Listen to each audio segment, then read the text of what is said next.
I don't know, what do you think? I like it. Yeah, I mean, honestly, it could be worse. I could be ported to the Switch. Man, I wonder what that would look like. Ew. While porting over a game can seem like an easy task, it's in fact not. Ports often tend to bring a game over from one console to a console that it has no business being on. You're telling me that this blue fuck right here is running on my Nintendo GameCube? It's amazing what Congress passes nowadays. Ports are a result of demand for that one game. Now, while you could just tell them to play them on the original console, not everyone is gonna have access to Virginity, so it's for that reason that older games are ported to newer consoles, and well, it works. But that's only if you put an asterisk on that word, make it italicized and magenta just for the fuck of it. I say this because while there are a lot of bad examples of porting, there are also a lot of good ones. But what even makes a port good in the first place? For a lot of people, the bare minimum is required. Just make the game just like the old one, and bada bing, bada boom, you got a game that was released how many years ago running the same shit on new hardware. The problem with this is that since these games weren't built for these machines they're being ported to, there comes a lot of issues. And those issues are really apparent when you play the game. So to possibly hide those issues and maybe even try not to alienate older fans of the game, developers will go in and add some improvements to these ports.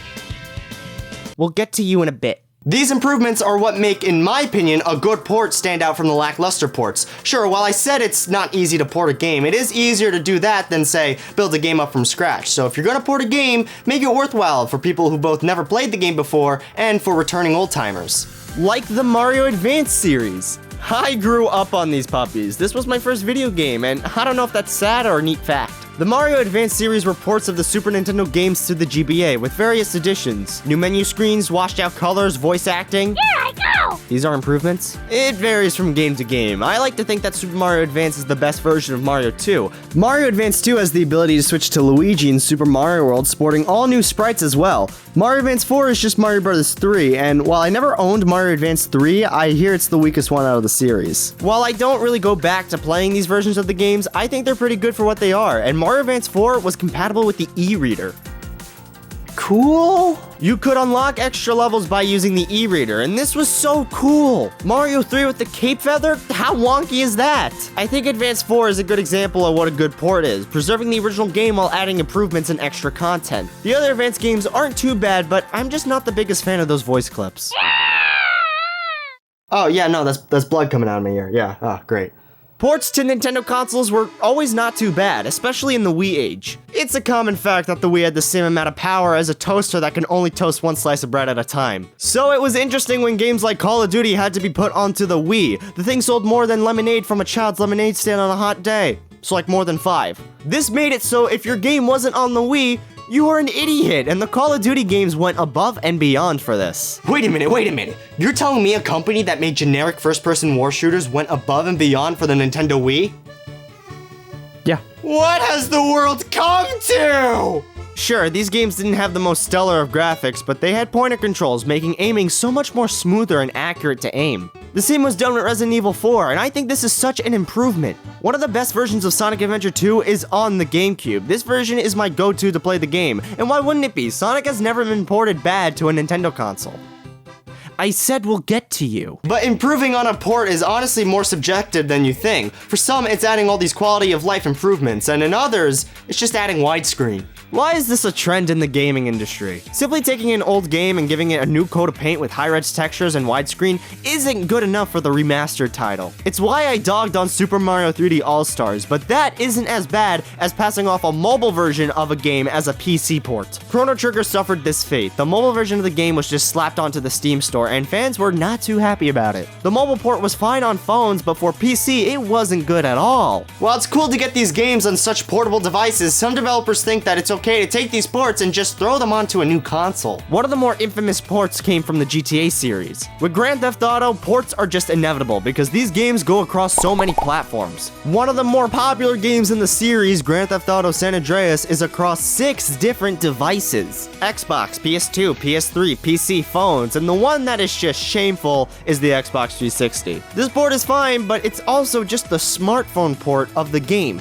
meaning it could have been so much better and more optimized for the hardware. You brought the older GTA title to an HD console. Let's pretend that you care instead of just simply slapping a mobile port onto a system that could do so much better. That's not to say that the mobile ports are bad. The games that are ported to phones are sometimes heavily modified just to run on those phones. While phones have started to keep up with the gaming titans of today, let's be fair, this isn't gonna replace this, but for a while it was a nice experiment. I mean, you have console gaming and mobile gaming existing side by side, and sometimes a mobile version of a game will be better than the console version of a game. Take Sonic 4 Episode 1. This was originally a mobile phone game, and while it was ported to consoles, I don't know, I kinda like the phone version more. It was a cool game to play on the bus going to school, but honestly, Sonic on the phone is at its peak with Sonic 1, 2, and CD. The classic games upgraded from the ground up. New engine, new physics, widescreen, these things barely count as ports, but man, they're the best version of these games, and of course they would be. Sonic's porting adventure has never really been too bad.